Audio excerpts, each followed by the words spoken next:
Picture a professional poker player holding pocket aces. They don't slam their chips forward immediately. They slow play the hand, letting opponents build the pot while secretly mapping every betting pattern at the table.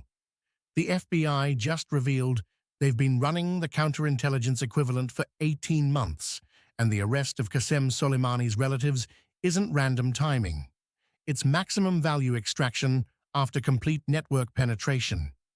The Justice Department announced arrests of Ariane Tabatabai, a Pentagon policy advisor, and Majid Ghorbani, both accused of acting as unregistered agents for Iran's Islamic Revolutionary Guard Corps. But here's what makes this extraordinary. Tabatabai had security clearance and worked on Iran policy while allegedly feeding intelligence back to Tehran. Ghorbani, meanwhile, operated from California, surveilling Iranian dissidents and Jewish facilities. The kicker? Federal investigators watched this network operate for over a year before moving. Court documents reveal the FBI didn't just stumble onto this operation. They conducted controlled surveillance, watching money flows, communication patterns, and operational methods.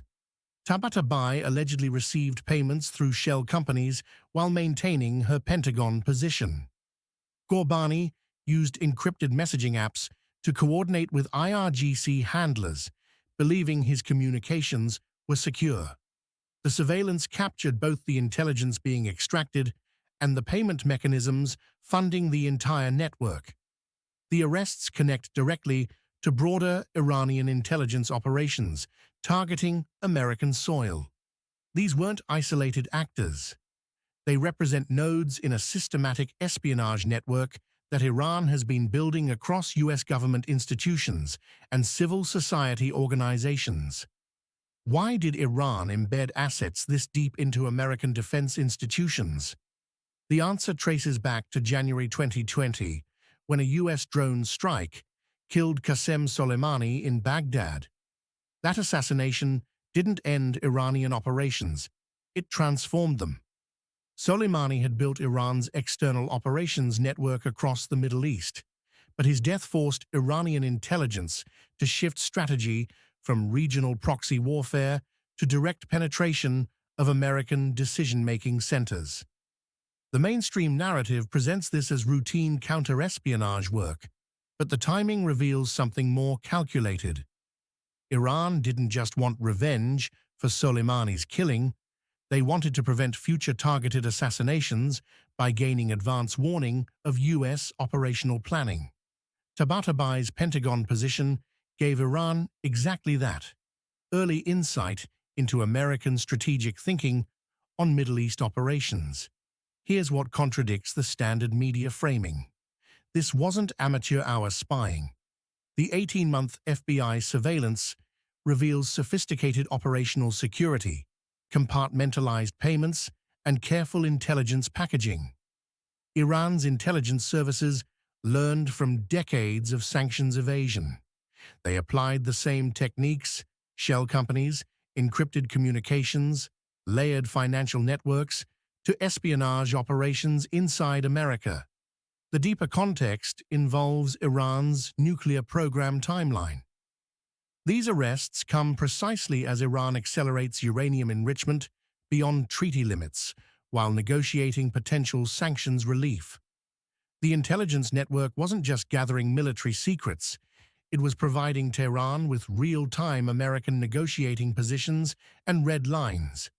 Iran wanted to know exactly how far they could push before triggering military response. Consider the operational patience this required. Iranian handlers maintained these assets for years, paying regular stipends while waiting for maximum value intelligence. That's not desperation. That's professional intelligence craft applied with strategic discipline. The consequences unfold across multiple time frames. In 30 days, expect congressional hearings demanding security clearance reviews across defense and state departments. Every Iranian American in sensitive positions faces scrutiny, regardless of actual loyalty. The political theater will dominate news cycles while the real counterintelligence work continues in classified channels. Within 90 days, Iran recalibrates its American operations entirely. The exposed networks get shut down, but new approaches emerge. Expect increased cyber operations targeting American infrastructure and financial systems. Iran will shift from human intelligence gathering to digital penetration methods that don't require physical presence on American soil. The one-year horizon brings the real strategic shift. Iran abandons subtle influence operations for more aggressive asymmetric responses. The IRGC will likely greenlight attacks on American interests through proxy forces in Iraq, Syria, and Yemen. The careful intelligence gathering phase ends, direct confrontation phase begins. But the arrests also reveal American counterintelligence success. 18 months of controlled observation allowed mapping of the entire network, not just individual operators. The FBI now understands Iranian operational methods, communication protocols, and financial channels. That intelligence advantage extends far beyond these specific arrests. The nuclear negotiations become exponentially more complex. Iran now knows that America was reading their position papers in real time through Tabatabai's access.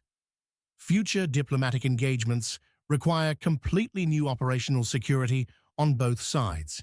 Trust, already minimal, approaches zero. Regional allies will demand reassurance about American information security.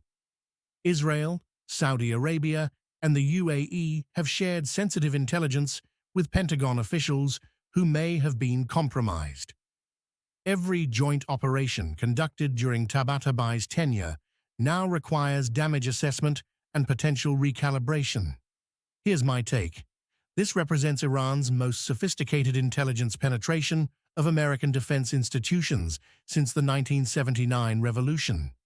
And the FBI's response demonstrates exactly why patient counterintelligence work produces better results than reactive arrests. Iran played a long game with professional discipline, but America played a longer game with superior resources. The real winner isn't law enforcement or national security theatrics. It's the intelligence analysts who now possess complete maps of Iranian operational networks, payment systems, and strategic priorities. That information advantage will shape American policy toward Iran for the next decade. The arrests mark the end of Iran's current intelligence phase and the beginning of a much more dangerous period of direct confrontation. Was this calculated escalation worth 18 months of controlled risk? Or should the FBI have moved faster to protect classified information?